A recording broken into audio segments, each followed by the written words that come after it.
नमो बुद्धाय सभी साथियों। आज मैं आपको पैरों की एक्सरसाइज बताने जा रहा हूँ। जिनके पैरों में दर्द होता है, पैर जिनके सुनसुनाते हैं, सुन हो जाते हैं, उसके लिए मैं एक्सरसाइज बता रहा हूँ। दोनों पैरों को सामने इस प्रकार खोल लें। ये सारी एक्सरसाइज जो भी मैं आपको बता रहा हूँ, ये हमेशा सुबह करनी चाहिए। मैं फ्रेश होने के बाद, फ्रेश होने से पहले हमें कम से कम 1 गिलास गुनगुना पानी पीना चाहिए ताकि हमारा पेट खाली हो जाए। अब हम करते हैं एक्सरसाइज।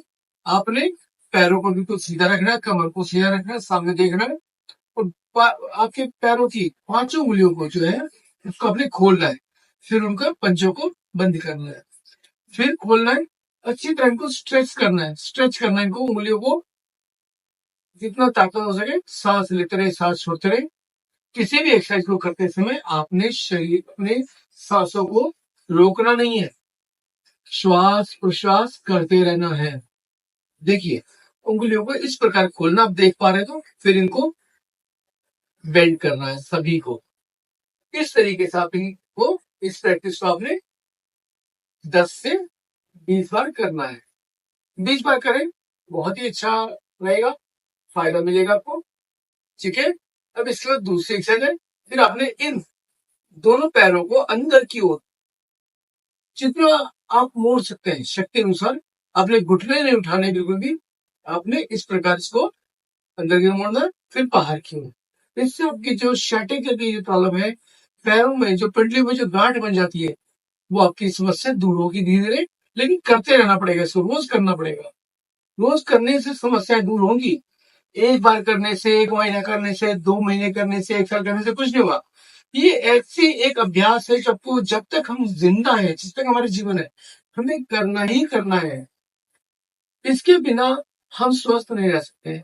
इस तरह अभी हमने 10 से 20 बार करना है।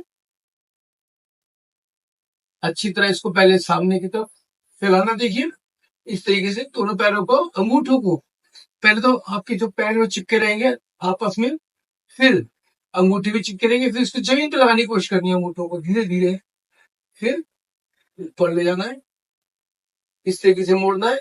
अब कोशिश करनी है कि आपका जो अंगूठा है पैरों का, वो जैसे आपके पैर पे लग जाए, आगे की तरफ लगेगा नहीं, लेकिन आपने इस तरीके से प्रयास करना है। फिर आगे की तरफ करना है, फिर पीछे लेकर आना अंदर की ओर। ये हो गई आपकी दूसरी एक्सरसाइज। ठीक है।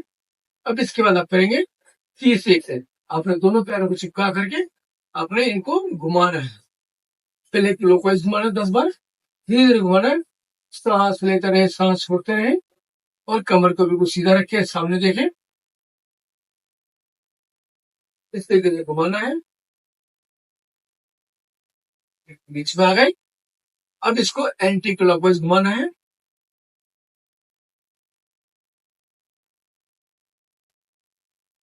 इससे आपकी जो पैरों का दर्द है, पैरों की जो बीमारियां हैं, sciatica की जो समस्या है, और जो पैरों की पिंडलियों में जो लोगों की गांठें बन जाती है, उसमें भी धीरे धीरे आराम मिलेगा। क्योंकि बीमारी जो हमारे शरीर में है, वो एक दिन में नहीं आती है, 1 मिनट में नहीं आती है। वो बीमारी काफी समय से आपके शरीर में घुसने की योजना बना रही होती है, और जब उसका वो पूरे अपने आप को स्थापित कर लेती है, तब हमें पता लगता है कि हमारे शरीर में बीमारी है। इसलिए उस बीमारी को निकलने में भी वक्त लगेगा। तो इसलिए हमें ये अभ्यास रोजाना करना है। हमें योग कम से कम रोजाना 1 घंटा करना चाहिए, जिसमें अलग अलग तरीके की एक्सरसाइज करनी पड़ेगी। अब अगली बार में मैं आपको पेट के लिए एक्सरसाइज बताऊंगा। यही हमारी आज की जो अभ्यास है समाप्त होता है। नमो बुद्धाय।